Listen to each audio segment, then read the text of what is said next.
And if you look at the black line, which is latest data, it's showing a sharp increase in liquidity since that low point, which came at the end of 2022, actually came in September, October of 22.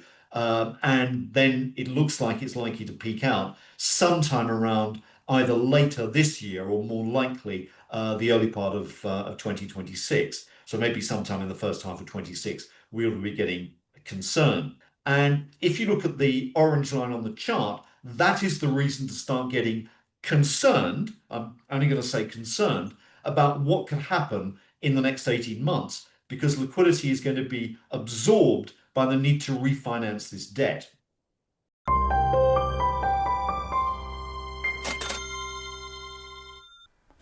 Welcome to Thoughtful Money. I'm its founder and your host, Adam Taggart.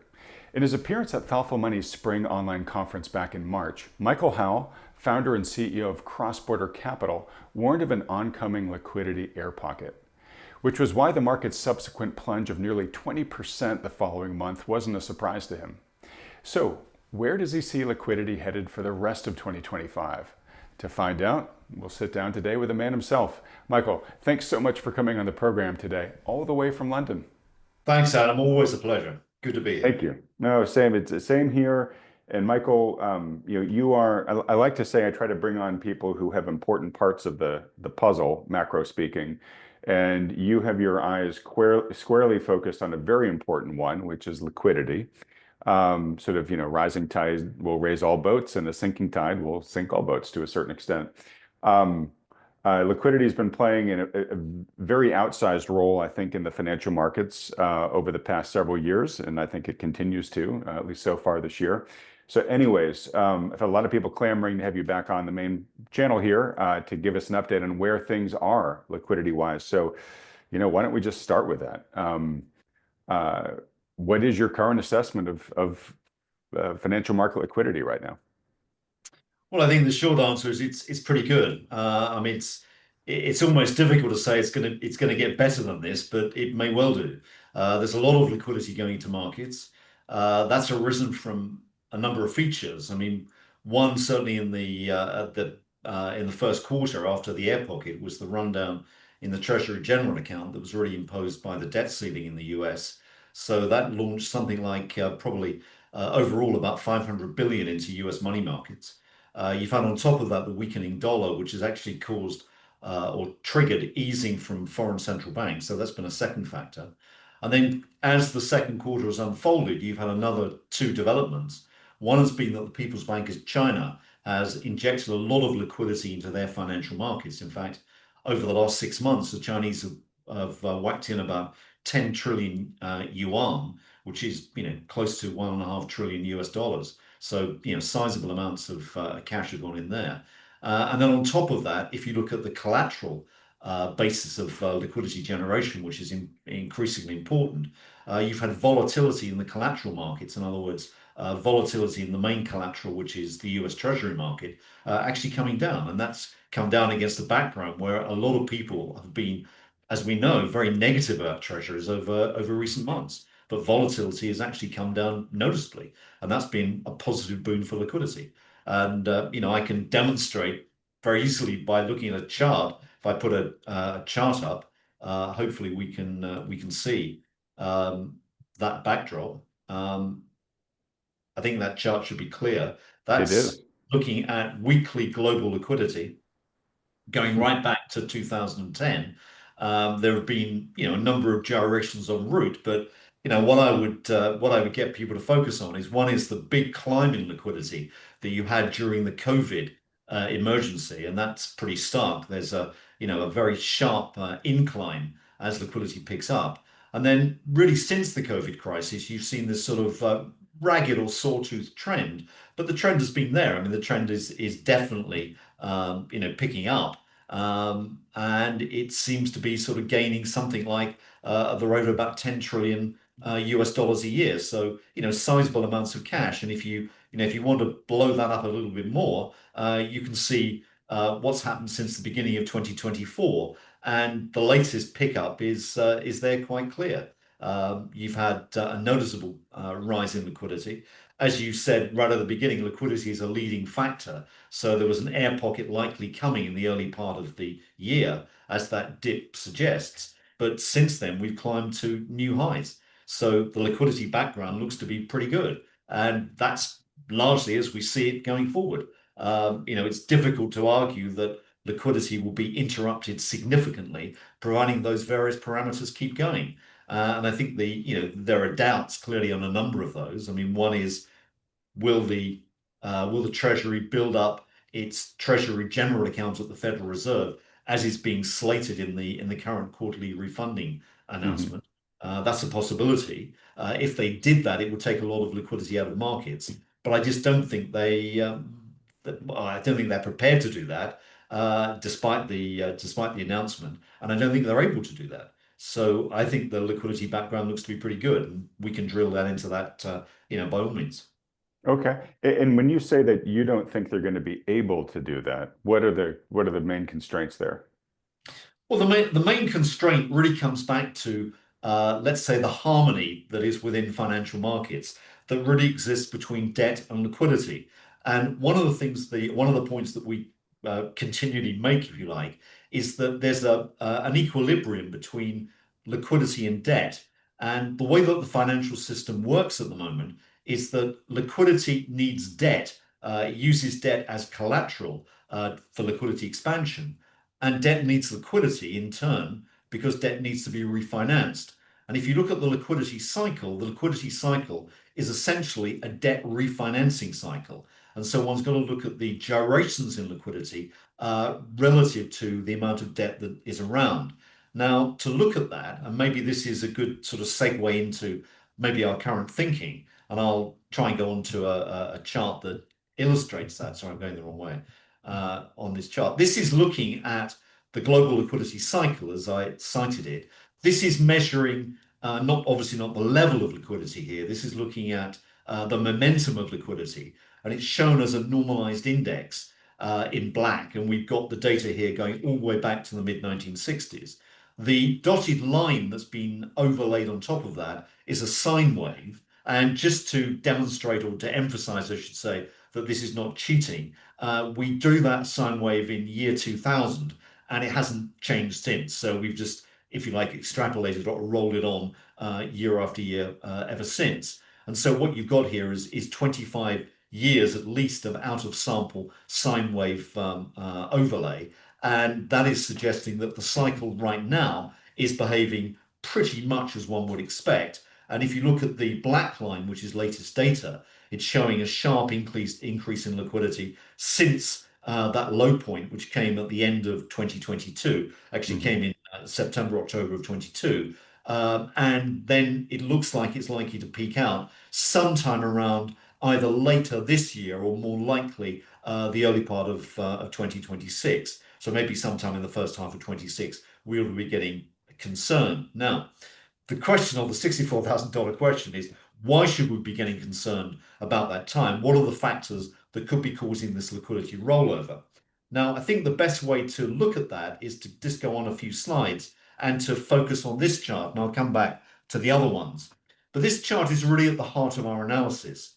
And what it's saying is that the financial system that we live in is essentially a debt refinancing system. Something like 3 out of every 4 primary transactions that go through financial markets are about debt refinancing. And debt refinancing requires balance sheet capacity among credit providers, which is what we think of as liquidity. We don't look at money supply or traditional measures like M1 or whatever. What we're looking at is the balance sheet capacity of credit providers, which is our definition of liquidity. And that takes on a global dimension because money in this sense, or liquidity, is fungible. Now, what the ratio shows is that there's an equilibrium or harmony here. And it looks as if you've got a ratio of around 2 times between debt and liquidity over the long term. This data goes back to 1980. And this is for the advanced economies in the world. Now, every time that you get a significant increase in the amount of debt relative to the liquidity available to refinance it, you start to get refinancing tensions. And those refinancing tensions are expressed in terms of crises. So our contention is that every financial crisis that you can look back and think of in the last 20, 30, 40 years has actually been a debt refinancing crisis. It's fundamentally, it's formed or it's been initiated in the debt markets. And if you look at the other side of that, below the line, when liquidity is abundant, when there's lots of liquidity, surplus to what you need for refinancing, you typically get bubbles. And I've illustrated a few there. Now, obviously, the interesting one to focus on right now is the current bubble we're in, which you could loosely call the everything bubble, I suppose. And that has been characterized by a huge drop in the debt liquidity ratio. Now, let's just hold that thought and consider why that could have happened. And it's really happened for two kind of connected reasons. One reason is that in the wake of the GFC in 2008-9 and following the COVID emergency, policymakers, i.e. central banks, threw liquidity into the system. And we know that. I mean, that was their way of solving the crisis. They just pumped in liquidity and tried to refloat the system. So ample liquidity, number one. Secondly, particularly during the COVID emergency, interest rates were slashed to zero.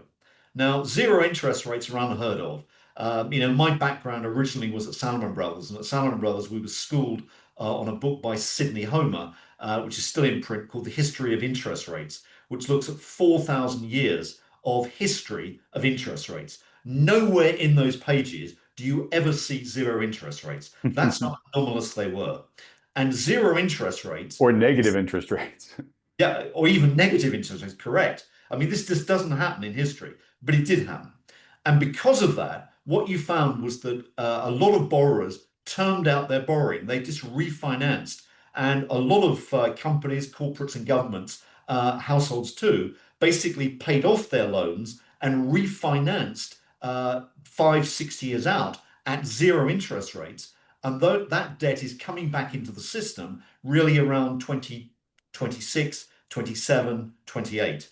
And if you look at the orange line on the chart, that is the reason to start getting concerned. I'm only going to say concerned about what could happen in the next 18 months because liquidity is going to be absorbed by the need to refinance this debt.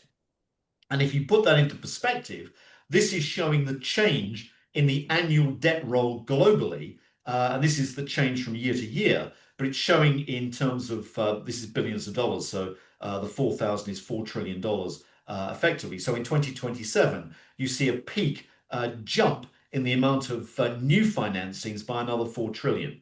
So this is not saying it's 4 trillion to refinance. It's an increase of 4 trillion coming on the increase in 2026.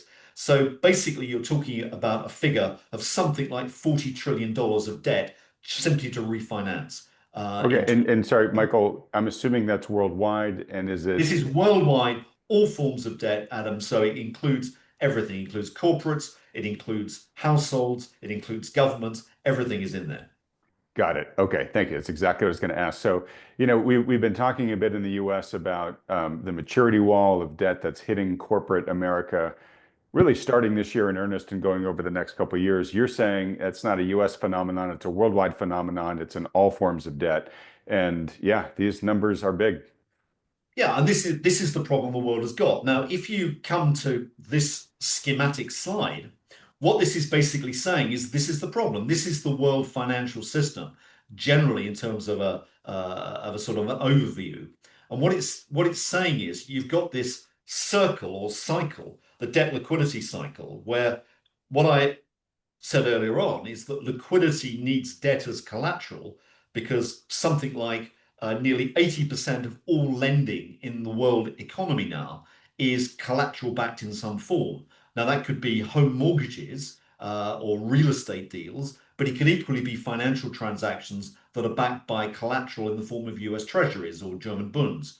And financial market transaction tends to be government bond based, as you know. So a large part of lending now is collateral based, which means that you need that collateral support or stability in the collateral markets in order to make sure that liquidity keeps flowing. And then on the other side, it's saying that you also need to refinance your debt. So you need liquidity to do that. And something like, as I mentioned earlier, maybe 3/4 of transactions in world financial markets are a refinancing transaction of an existing debt. And you need to monitor things like term premium in bond markets or credit spreads to work out the integrity of that side. But to focus on the left-hand side, which is the more immediate question, we need to monitor the stability or health of the repo and collateral markets. And that's not something that people are used to doing because they're more used to looking at things like P multiples of stocks or whatever, or margin debt or whatever the normal metrics.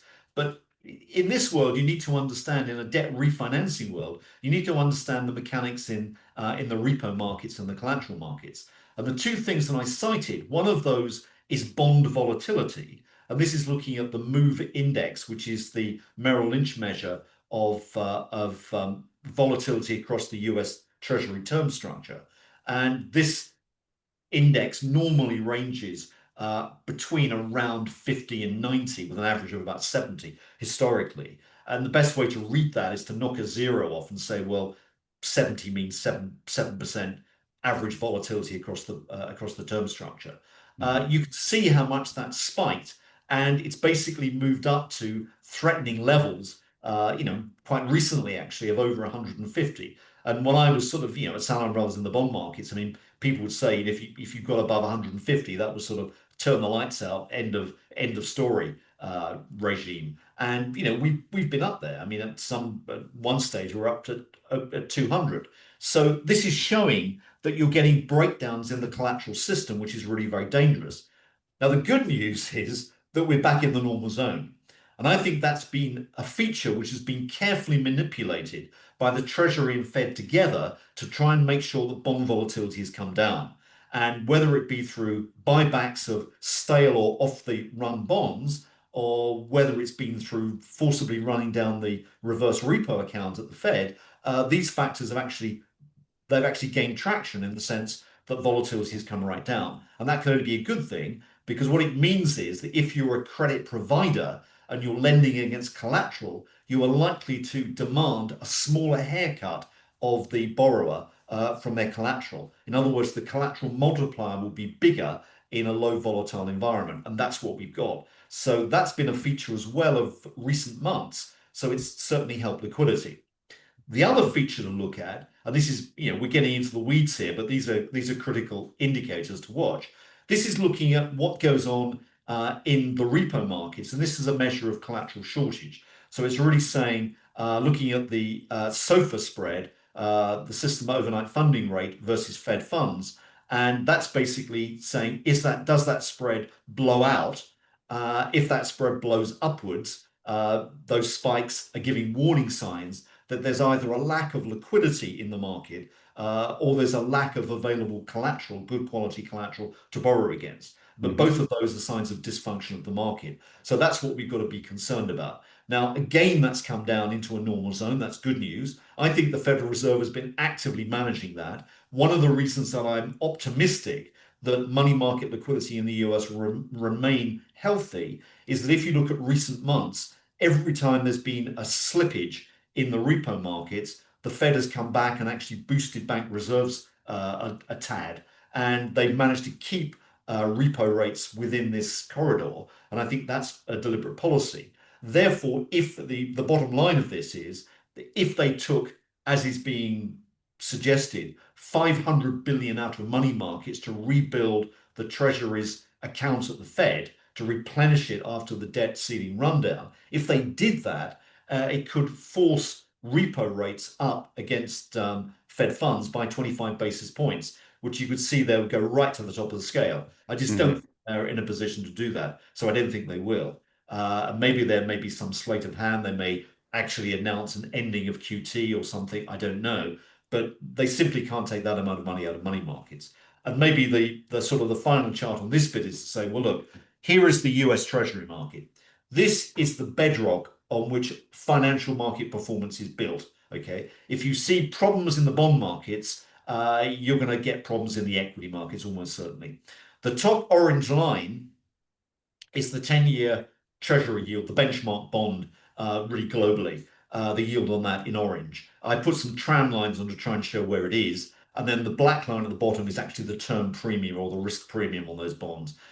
Clearly, the risk premium is going up. That's not a great sign, I admit. But if you look at the orange line, which is the yield on the 10-year Treasury, that looks to me broadly stable. I mean, I wouldn't be getting too worried about that. If it broke out of its channel, then there's a concern. And, clearly the trend is upwards. So, make no mistake, this is not wholly rosy. But on the other hand, it suggests a pretty decent platform. So I'd be looking pretty closely at that to make sure that things stay on track.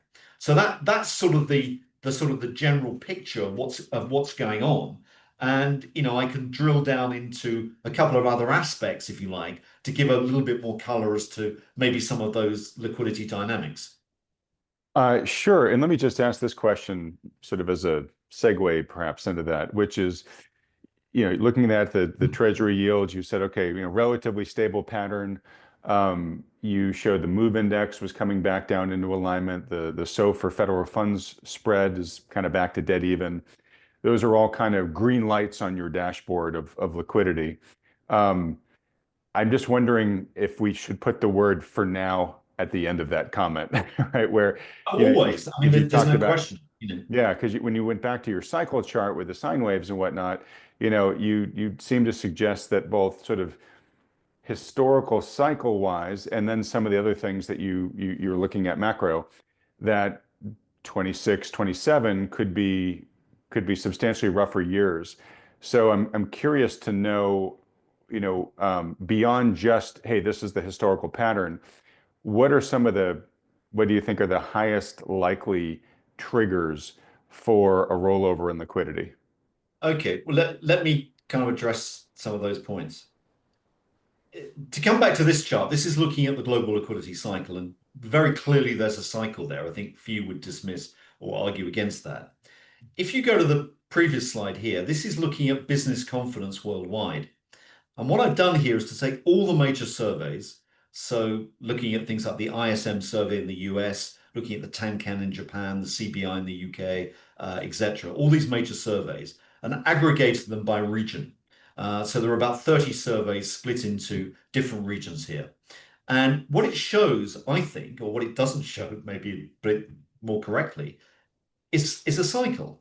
I mean, it's very difficult to see cycles there. There's a lot of sort of Hmm. noise going on, and there's a lot of flatlining. But it looks as if the economic cycles per se have kind of disappeared. And I think that's why looking at traditional metrics, which focus on economies, is maybe the wrong way to understand these markets right now.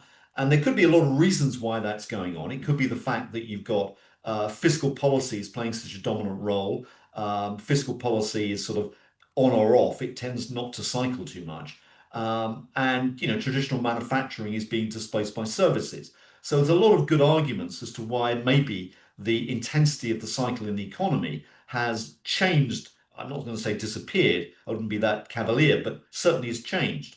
Now, if you come back to or compare the liquidity cycle with the investment cycle or asset allocation cycle, this is the picture you get. And I'm just going to describe this schematic chart.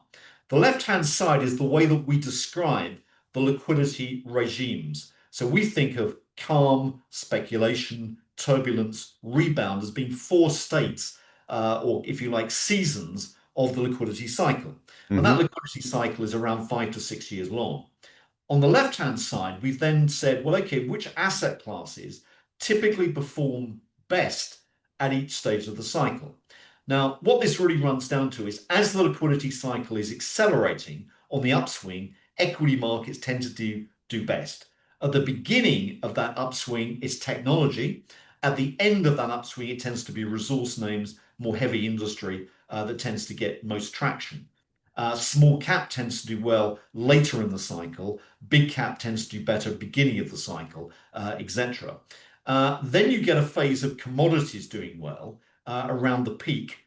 And then as the cycle inflects, you want to be getting a lot more defensive and moving more into cash. And then around the trough, you want to be thinking more of bonds because you're going to get bond yields coming down, particularly at the long end, giving decent capital gains. And then the cycle restarts. And what I've labeled crudely is the upswing is risk on, the downswing is risk off. And, as I always say with this chart, it's approximately right, but it's always going to be precisely wrong. But, it gives you a roadmap as to exactly where you are. Now, I think if you look at that chart, or certainly if I look at that chart, what I would say is, well, look, we're in a phase now where equity should be doing well. They certainly should have been doing very well. They have. Technology has been an early and leading performer. You're starting to get traction now coming out of smaller cap and areas like financials, as you would expect. You're seeing yield curves steepening bearishly, which is what you would normally see at this phase. You're seeing market leadership rotate from the US market to international markets, again, what you'd expect at this stage of the cycle. You're seeing the dollar weakening, again, what you'd expect at this stage of the cycle. You're beginning to see commodity markets lifting off, again, what Hmm. you see at this stage of the cycle. So everything seems to be lined up in terms of where we are in the asset allocation cycle, provided you take a liquidity eyeglass, if you like, to look at, to peer at the asset allocation process. So using liquidity, everything seems to be absolutely normal. Using economies, I'm not so sure, but I think the economic data is being distorted for a whole host of reasons. All right, this is super fascinating and super useful. So I realize, as you said, what this is generally accurate but precisely wrong, something like that. Yeah. But it does provide a really good sort of sequence we should be thinking about as investors in terms of asset class exposure. But it does seem to explain where we are right now. Um, Inequities have done very well since the Liberation Day lows. So it sounds like you would expect from here, as this cycle, approaches its peak, which it sounds like you think it's going to between now and the end of the year, that we're really going to see a lot more, capital and momentum in the commodities space. Um, just help me understand speculation here in the chart. And I get it, which means, hey, all of a sudden the good investments are gone and people are just getting driven by animal spirits up to prices that aren't supported by fundamentals. But I feel like we're already seeing a fair amount. Like, I don't know if I would call today necessarily calm versus speculation, because we have a lot of speculative assets that are really catching fire right now. Whether it's the meme stocks again, or the fact that SPACs are coming back into popularity. We're certainly seeing cryptos, which are big risk on assets, catching big bids. Um, Help me just understand that a little bit. Or is this just part of your, hey, this isn't an exact framework here. There's always going to be some line blurring. Well, I think I mean, maybe the term speculation is the wrong one, but I mean, what we're trying to say is you've got four seasons of the liquidity cycle, and by far and away, the best one is calm. When you tend to have a low volatility environment through there, equity markets do well, commodities are beginning to pick up, etc. And then you move into something which could be very frothy, and it may be cycle ending, it may not. But you can get the markets going on for longer than maybe people suspect. And that could be a blow-off phase, and that is typically the speculation. So I wouldn't hold too much to the wording, but it's just really trying to give a flavor. Rebound and calm sound more benign labels than speculation and turbulence, and we've Yeah. chosen those deliberately because they're the risk-on categories. That's when you want to get out of the pool and get into safety assets. Yeah, I Yeah, totally get it. you want to be getting a bit more cautious as you move through speculation. So that's really hence the label. Now, I think in terms of a timeline, and you were talking about that.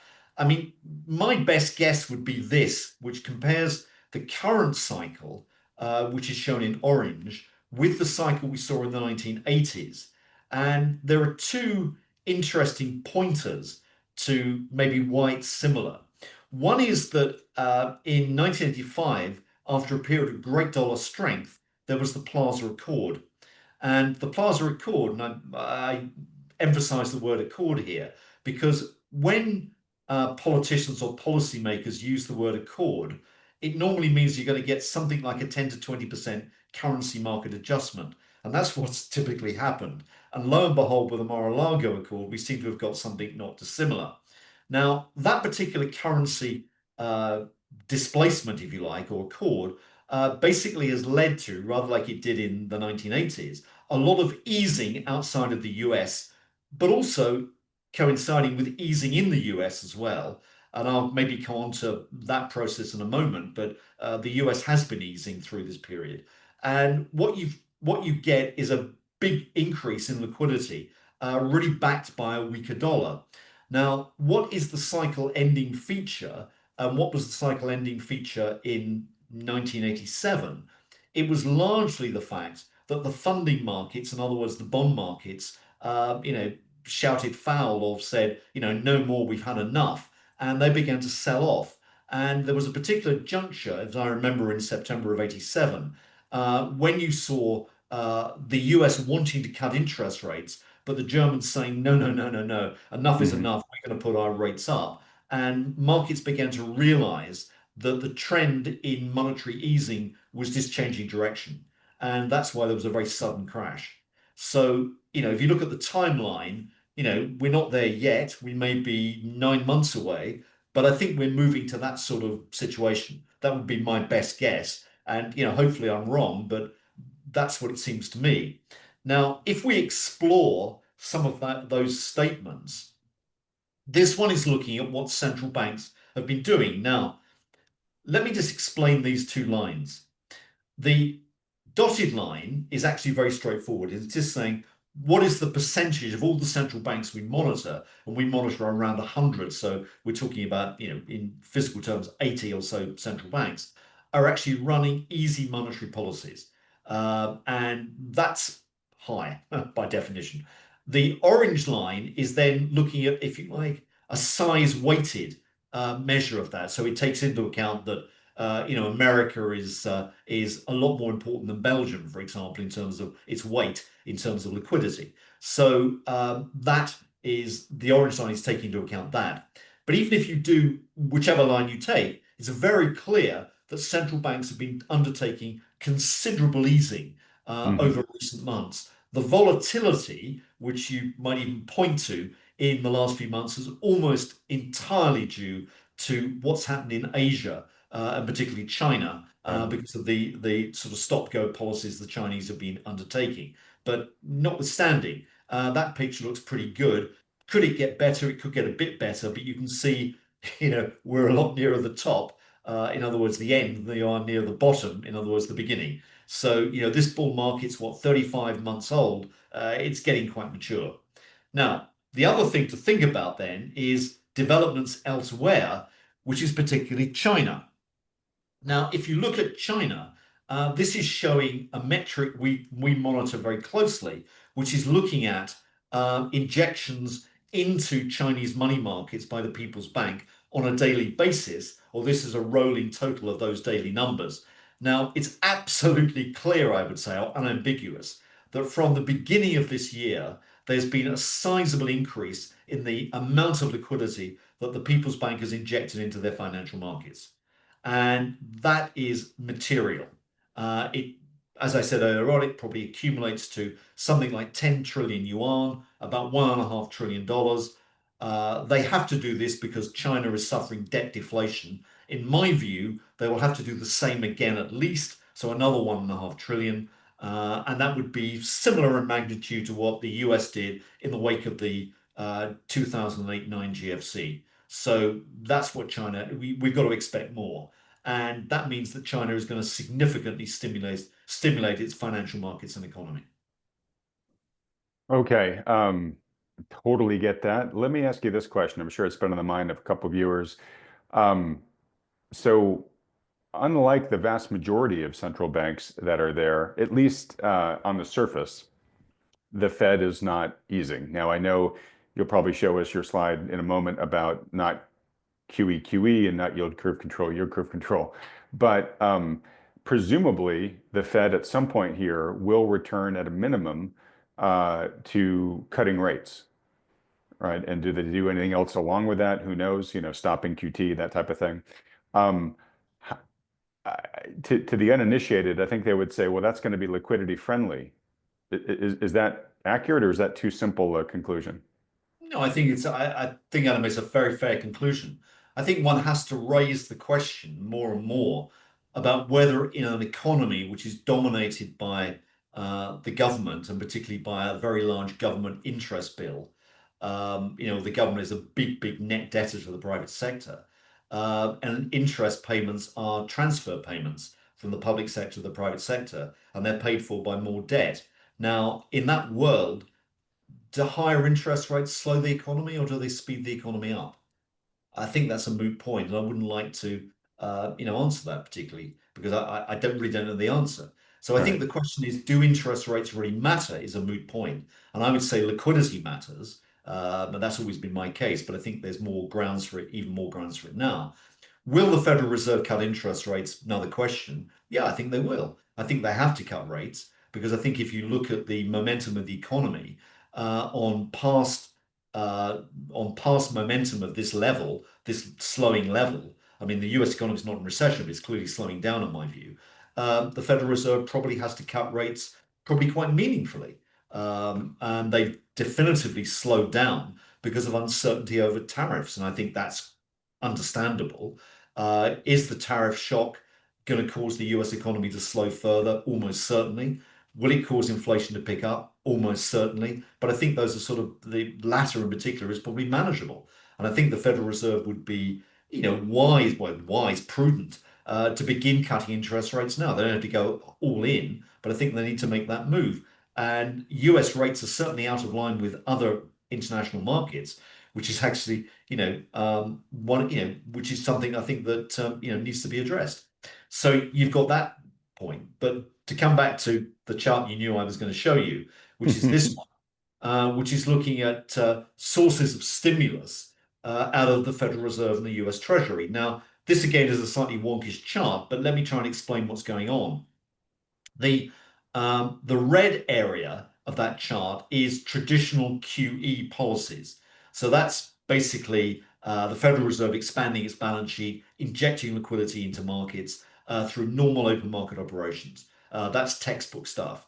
The orange area is what we loosely or flippantly called a few years ago, not QE. So they were doing quantitative easing, but they were doing it through the back door. They were injecting money or letting money flow into money markets, either through the rundown of the reverse repo or the rundown of the Treasury General account or the bank term funding program or their losses incurred on holding debt securities and paying up money to banks on reserves. All those factors added to liquidity in money markets. And you can see that orange line and how it's evolved. The black area is what we again loosely called not yield curve control. I think you could equally call that Treasury QE because that's more or less what it is. And if you look at that, what the black line is showing is number one, it's becoming a more dominant part in the future of monetary stimulus or liquidity stimulus. It's overshadowing traditional QE or the not QE stuff, which has really been, that's been almost ground down now to virtually nothing. A lot of it is this Treasury-based QE. Now, that's the thing that we need to understand. What is it? Why is it important? The first thing to say is that if you think about liquidity in generic terms, liquidity or the liquidity of an asset is the size of the asset, the value of the asset, divided by its duration, or you can say crudely its maturity. So, in other words, if you have a very long dated bond that could be 30 years, it doesn't have that much liquidity impact because you're dividing the value of the bond by 30, let's say, you're getting a small number. If you divided that volume of a security by something shorter, like a 3-month bill, so divide by a quarter, you're going to get a much bigger total. And that's what the Treasury is basically doing. It's skewing its issuance away from longer dated debt towards shorter dated debt and bills. And bills are taking up a large part of Treasury issuance, and they will when the Treasury starts refunding again in the next few months. So over the next few months, it'll become the dominant part. Now,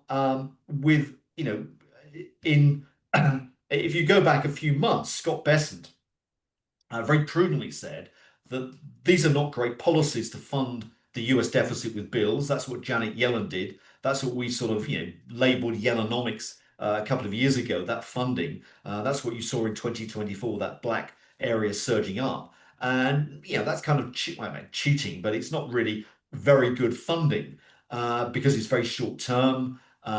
It's the vagaries of the markets. What's more, and maybe more particularly, it is something which the credit providers, the banks, and the new stable coin issuers absolutely love. Okay, they can't get enough of this stuff. And if you've got a loose fiscal policy, and if you think about this from a bank's point of view, a loose fiscal policy means the government is spending, it's writing checks, our bank accounts are going up, but the banks need an asset on the other side to offset that deposit liability. And if they want to duration match that liability, they go for a bill or a short dated treasury note. And that's why there's a lot of buying by the banks of those securities. Now, the question is that is monetization. And that's what we've got going on in the system. They're printing money. And I keep coming back to this point that what we're in is a world not of financial repression, as people say. It's much worse than that. It's monetary inflation. And monetary inflation means a very, very different outcome. And what you need is dedicated monetary inflation hedges in that world. And what you can see here is the plans of the Treasury, maybe the Treasury and the Fed together, let's hold them to account together. You're seeing this stimulus coming through, which is because fiscal policy continues, but it's being paid for more and more by issuance of very short-dated debt. And I refer you to what Stan Druckenmiller said 2 years ago when he pointed at US finances and said, this is what you'd expect from Latin America, not from the US. But we've got it. And Okay. he was talking about Yellen in 24. Sorry to interject here, but I just interviewed Simon White recently, and he was sort of talking about this dynamic, and he kind of labels it fiscal QE. Is that a good way to think about it? It's I, almost like I money mean, printing, but on the fiscal side? I don't know if the label I think is not important, Adam, but I think the point is clear that this is basically monetization. And for the sake of maybe showing you a slightly wonkish but important chart, if anyone of your viewers can stand some math, I think they um, can. this is basically what's going on, and it's very straightforward. This is the top line is the government's budget constraint. G is government spending. R is the interest rate. D is debt. T is taxes. That delta is the change in debt. And M is monetary financing. And what it says is if you rearrange that expression, that budget constraint, you get the second line there that I show, which basically says the G government spending minus taxation minus the change in debt is really a measure of fiscal policy impetus. So that's what the government per se, government policymakers control each one of those things. They control the spending, the taxation, and the funding. And then on the right-hand side is pretty much what the Fed does. So that's monetary policy is they're either expanding monetary financing, which includes sales of debt to banks, and it includes the R, which is interest rates. Now, financial repression is that second box. In other words, keeping interest rates down, right? And monetary inflation is the first of those, is increasing monetary financing. Now, I don't think we've got financial repression because I don't think policymakers have agency over the debt markets. I don't believe they can control interest rates. I don't believe they can set economic growth rates. So how they can force interest rates below economic growth, I don't know. It's never been done before, or more pointedly, if though it was so easy, why don't they do it all the time? But they can't. What they can do is they can operate on monetary policy on the left-hand dimension and actually expand monetary financing, which is exactly what we've got. And that's the problem that you're starting to see emerge, around the world now. This is what you're getting. Central bank liquidity is expanding. It's happening in China. It's happening as well in the US through this backdoor mechanism. And as Simon White said, you can call it fiscal QE. You can call it, as I say, Treasury QE, or not yield curve control, or whatever.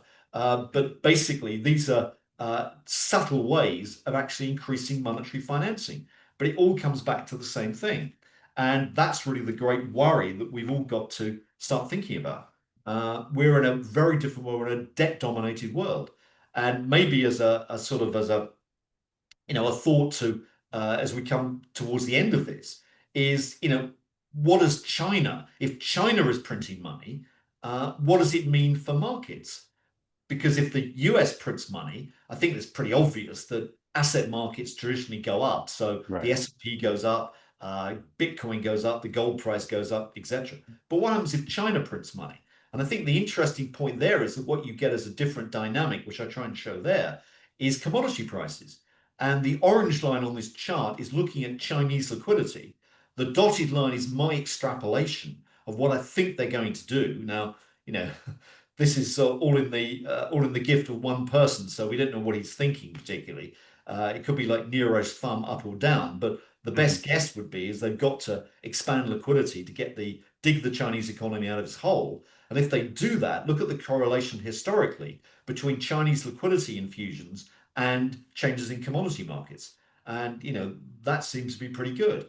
So the black line is looking at commodities, the Commodity Research Bureau index, and the dotted line is the one without excluding oil.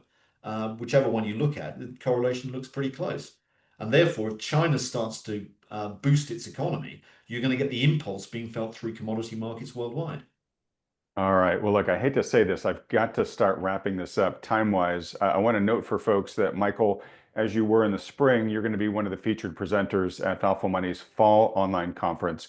So, folks, we'll get our next update on where we are in this whole liquidity story in October, on October 18th, which is when the online conference is, from Michael. So, anyways, Michael, thanks so much for participating in advance for your participation in that. And we should be a lot closer to 2026 at that time. And so, hopefully, presumably by that time, you'll have a sense as to whether the party's going to continue on into the first half of 2026, or if you're seeing a lot of the warning signs that suggest that, maybe we are really topping and things are going to get rockier here.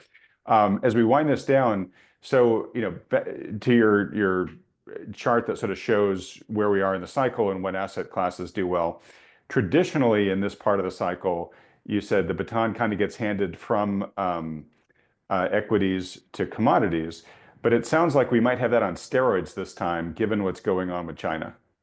It could be the case. I mean, geopolitically, China is wanting more commodities, and I think you can see that in a lot of ways. I mean, maybe in the energy markets, energy prices have been depressed partly because of US shale, which has filled a big gap. But we know shale is coming down in terms of supply. But equally, the Chinese economy has been actually in the doldrums for some time. If you start to get both of those two factors unwinding, it's like the widening of a pair of scissors blades, that you get a big gap between demand from China picking up and ability to supply being diminished. Hmm. And that could be a serious change in both energy prices and then more generally commodities. So I think there are clear supply issues one's got to think about. Okay. Well, if I took good notes, here's what I think you would say, but then why don't you just say exactly what you think? But I think you would say, look, equities are running hot right now, and they probably still have, a quarter or two of good running ahead of them. So don't get out of equities, general equities yet. But understand that you're probably heading into the later half of the game. Commodities, potentially a really good time to start increasing your exposure to them, given that you expect them to pick up for all the reasons that we talked about. And then have an eye heading into 2026 that, we may want to start looking for the clouds on the horizon and think about,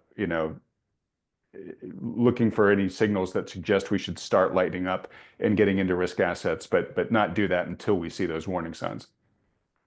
Yeah, I mean, I broadly agree. I think people have got to definitively, split a strategic asset allocation where I would say you've got to have a big weighting in that strategic asset allocation towards dedicated monetary inflation hedges. Things like, good quality equities, things like gold, things like Bitcoin, things like residential real estate, which are great long-term monetary inflation hedges. That's your strategic asset allocation. And then tactically around that, you can take, more pronounced bets, if you like, through the cycle. But I think there's got to be that division. And, what I would be doing, is my tactical asset allocation will be evolving as that cycle says. I mean, I'm still being equities, but I'd be starting to look for, maybe exits or ways to get out and trimming some of my extreme positions, Hmm. thinking about commodity producers a bit more because that may be defensive. And then, as that cycle moves down, as you move into the risk off phase, the type of equity sectors that perform are things like defensive value and then defensive growth as you get towards the bottom of that cycle. Right. And And they've, bonds too, right? pardon me, sorry. And bonds too, right? Yeah, and bonds and fixed income, longer dated bonds would do well. But that's pretty much why defensive growth equities like pharma or food manufacturers can do well through those phases. All right. Well, fantastic. Michael, I cannot thank you enough, not just for the great quality of your insights here, but just how generous you are in sharing it all with us. And also at the end here, just making it really practical, right? Okay, practical and tactical. What do we do? What do we, as investors, what should we really be focused on doing here? Um, so as I mentioned, you'll be at our conference. But if folks want to follow you and your work in between now and then, where should they go? Well, I think there are two or three main sources or avenues. One is our Substack is called Capital Wars. So that comes out two or three times a week, providing both data and some of our commentary. We've got an institutional um, business which provides data, particularly quant data, and that's at crossbordercapital.com. And then there are occasional tweets on X with the handle at crossborder cap. So those are the main conduits. All right, fantastic. And when I edit this, Michael, I'll put those URLs and handles up on the screen so folks know where to go. Folks, the links will be in the description below this video as well. As a reminder, Michael's going to be speaking at our conference. I'll hopefully have that conference page up by the time this video launches. So if you want to go and I think this is the first time you'll be able to do this, folks. If you want to go and get your ticket for that event at the lowest early bird price, just go to thoughtfulmoney.com/conference. Folks, please let Michael know how much you enjoyed him appearing today by hitting the like button and then clicking on the subscribe button below. And look, if you're a DIY investor, which I know many of the people who watch this video are, highly recommend you consider checking out the resources that Michael mentioned there, especially if you're a retail investor. The Capital War Substack is excellent. I'm a subscriber. I get it daily. Um, but if you are looking for some help in trying to figure out how to navigate the road ahead, particularly if it ends up going the way that Michael thinks, especially perhaps with some good getting in the near term, but then maybe it turn into something a lot more turbulent once we hit the peak of the cycle and start heading down. Then highly recommend that those people who are looking for that help get it from a good professional financial advisor, but importantly, one who takes into account all the macro issues that Michael mentioned here. And when you add that requirement on, the universe actually shrinks pretty dramatically. But if you've got a good one who's doing that for you and executing a plan based on that, fantastic. Don't mess with success. You should stick with them. But if you don't have one, you'd like a second opinion from one who meets that criteria, consider scheduling a free consultation with one of the financial advisors that Thoughtful Money endorses. These are the advisors you see with me on this channel week after week. To schedule one of those consultations, just fill out the very short form at thoughtfulmoney.com. Only takes you a couple seconds to fill out the form. These are totally free, these consultations. There's no commitment to work with these firms. It's just a free service they offer to help as many people as possible. Michael, my friend, again, just another stellar conversation with you. I'd love to give you the last word here, for just the regular investors who are watching this channel, and we do have a fair amount of professional ones, and folks, you should go check out Crossborder Capital. But for the regular investors, Michael, who are just trying to prudently grow their wealth and more importantly, not lose it, in some sort of big market turn. What would be your parting bits of advice to them?